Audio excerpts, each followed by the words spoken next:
Have you ever sent a text or an email or some other written message to someone and found that not only did it not achieve the result that you wanted to achieve, but it fell flat, or even worse, it turned out that it became negative and the other person reacted in a way that you hadn't expected?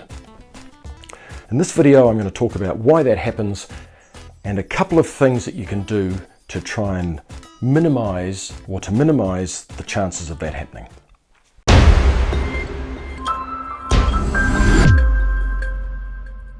Hi, I'm Campbell. This is Mind Bite Thursday, your weekly dose of the human edge in technology. So often our written communication falls flat and we just struggle to understand why that might be. First of all, why does it happen? Well, the key thing is to do with context. With the written word, there's no context around it. There's no intonation of voice, no tone in your voice.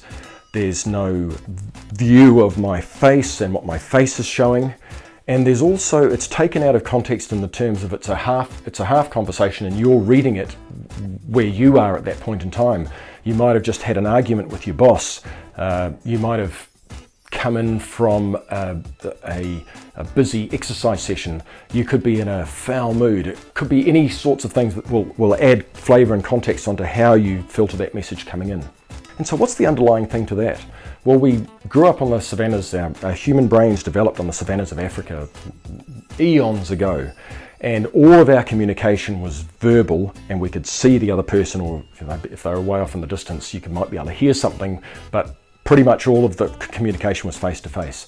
And it's only in the recent times, very recent times, that we now use written communication. And so our brains have developed to look for the nuances and the tone and the face, but we don't get any of that information when we get written communication. Emojis can help, but it isn't quite the same.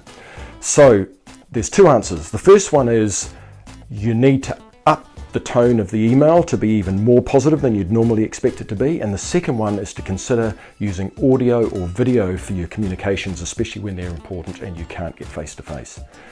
So the first one, upping the tone. So when you construct your message, even if it's a text, if it's an email or whatever it is, look to push the tone of the email as positive as you can beyond what you'd normally expect, so that when the person reads it, and we tend to read it more negative, one of the other aspects of the whole thing about growing up on the savannas is that if we were always positive about things and we went and had a look in the bushes, it might have been something that could kill us. Whereas if we took a bit of a backward step and we're a bit more defensive and took a negative view, we would then have a far higher chance of surviving, and those genes tended to survive in the gene pool, which means that we tend to have a slightly more negative look on things than we might otherwise have, rather than a more positive look on things generally.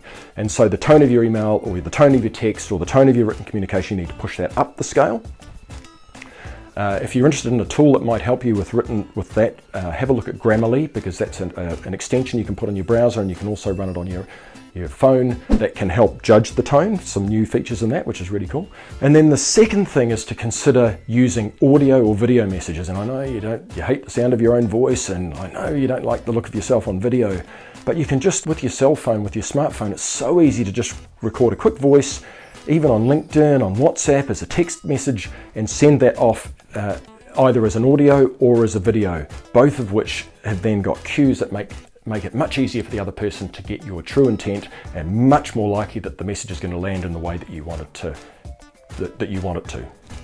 So just to sum up, our tone of text communication, of written communication, tends to be read as negative, so push it up the scale.